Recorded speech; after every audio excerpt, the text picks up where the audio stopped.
Okay guys, thought I'd come out here to the Islander and show you what I'm looking at. Have a couple of modifications I need to make, and you can see where I'm at and what I'm doing. First thing I want to show you is why I need a pole barn so bad. So the boat's been sitting out here for just like 2 days without the cover on it. Look at all this.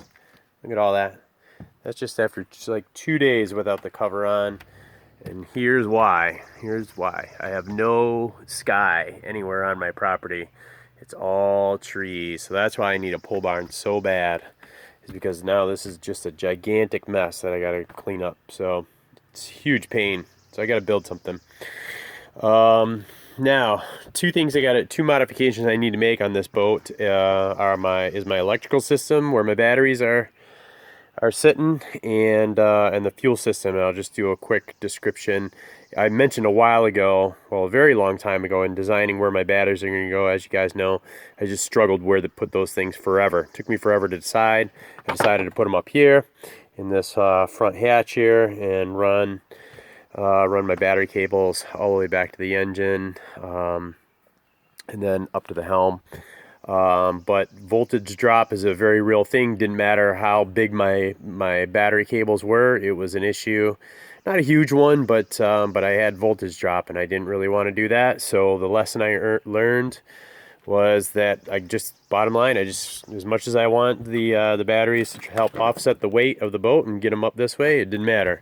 Got to have them right next to the engine. So I've got them sitting on each side of the doghouse here, right up next to the engine. I shortened the battery cables, brought them all the way back, and they're just sitting there on the deck right now. But what I want to do is put some brackets and get them sitting up off of the deck a little bit higher, just so water can drain and do what it needs to do.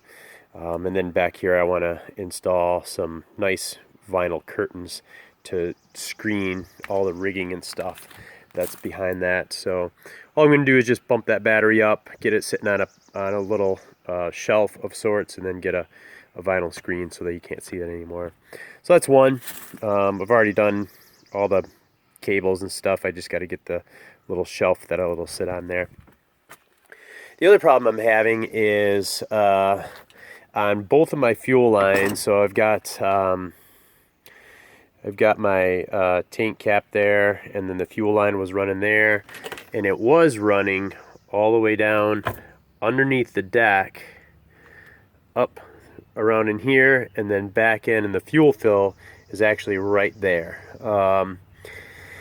And that little bit, it really didn't dip down very much, if at all, and then come up. But all the same, what was happening is it was almost like a trap, underneath your sink.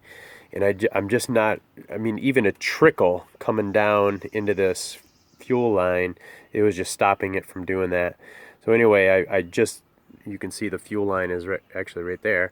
I actually had to pull it all the way out, and I'm going to reroute it, so that way it's more of a straight shot from the fuel fill all the way down into the fuel fill there. So that way it's a nice, it actually has some fall to it. The same thing was happening on my fuel fill on this side, but see if you can see it real quick here. Get this stuff out of the way. There's the fuel line and the vent line in there.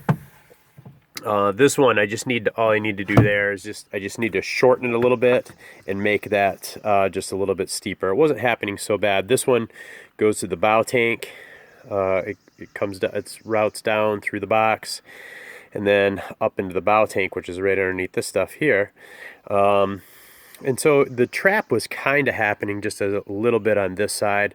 And really all I need to do is I'm just going to just pull the fuel line off, shorten it by a little bit, and then straighten this out, because right now it goes all the way down and then down flat and then into the fuel fill there.